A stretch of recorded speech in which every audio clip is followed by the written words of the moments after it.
Hi, well, fellow historians. Now, I know I've been away for a while dealing with graduate school and everything else in life, but I wanted to come back because now it's summer, which is great because most of us are vaccinated, right? And summer has a lot of stuff going on, particularly as it relates to weddings. So today we're going to focus on the history behind one of the biggest weddings in Harlem history, which is the wedding between Colin Cohen and Yolanda Du Bois, which ended in a disaster. This wedding had over 3,000 people in attendance. There were people literally lining outside the church around the entire corner. It was a huge, big social event. Colin Cohen was one of the foremost poets of the Harlem Renaissance. He was close friends with Alan Locke and Langston Hughes. Yolanda Du Bois was the daughter of premier American intellectual W.E.B. Du Bois. She was also a teacher in Harlem. Now, Du Bois written some of the most profound works in American literature, which includes The Soul of Black Folk. They were introduced by mutual friend Howard Jackman. Look at Howard Jackman. Like, isn't he fine? Like, does he not look amazing? Coming attraction, wow, just whoa. Du Bois funded the entire wedding himself because he felt that this was an opportunity to really promote some of the ideas that he mentioned in The Souls of Black Folks and other pieces of his writings in this theory of the new Negro that would rise in the 20th century.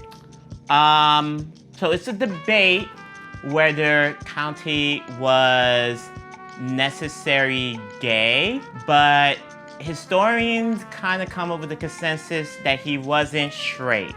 So he might have been bi, he might have been somewhere on the sexual spectrum, but he was not exactly honest with himself and with his wife. So the wedding the wedding was great. I mean, the wedding was fabulous, but the marriage became a complete fucking disaster. Cohen has questioned his sexuality for years. It was even a well-known secret amongst the queer community in Harlem at the time of his sexual anonymity, to the point that many were surprised that he was getting married to a woman. Peep this, you remember Howard Jackman? Those two vacationed together after he got married, and then his wife came later. That's it. I mean, there's really nothing else to say after that one. After some time of both of them being together, they found out that this marriage really was not the proper fit for either one of them.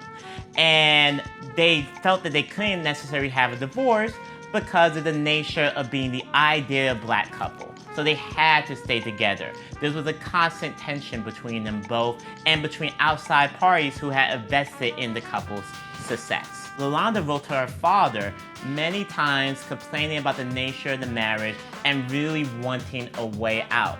He wrote back to her saying that she had to change her perception of the marriage and that it was due to her immaturity why the marriage was not a success.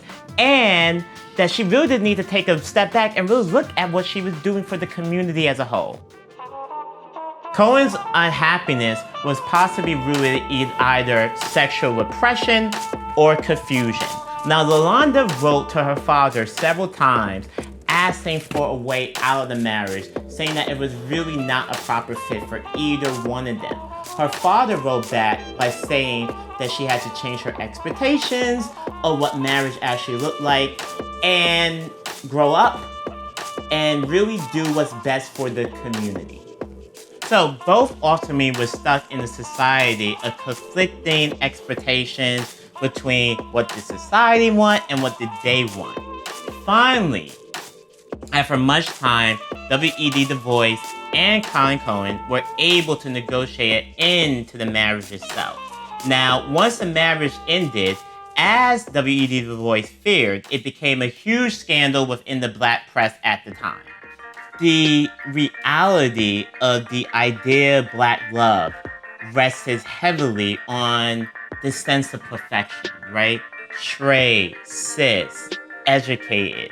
And if you don't fall within the confines of that, then you're not the idea of black love. And that's so much focused on what black love looks like because of the systems that we operate within in white supremacy. So it's this sense that we had to be perfect. We had to have this perfection of how we have our outside images because everyone's coming for us from the outside to deny our humanity, which is ultimately our love.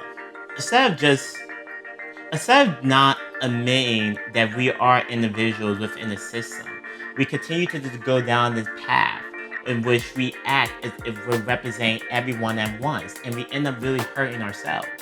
What are your wants? What are your desires? What makes you happy? Instead of presenting this constant image that really ends up harming yourself. The Harlem Renaissance was a time of raising expectations for a whole community. But those internal pressures, as much as they helped in expanding Black excellence and Black culture, also stunted Black expression as it relates to queerness, and also a sense of honesty. So perhaps instead of trying to find those perfect images on what we think life should be, we should actually embrace life for what it is, which is messy, which is not perfect, which doesn't allow for us to necessarily have all the credentials and all the trappings on what we think white supremacy wants us to have.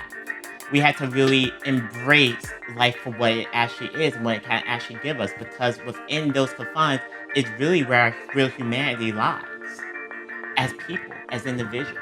Doesn't mean that we don't live within a racist system. I think that's absurd to think that.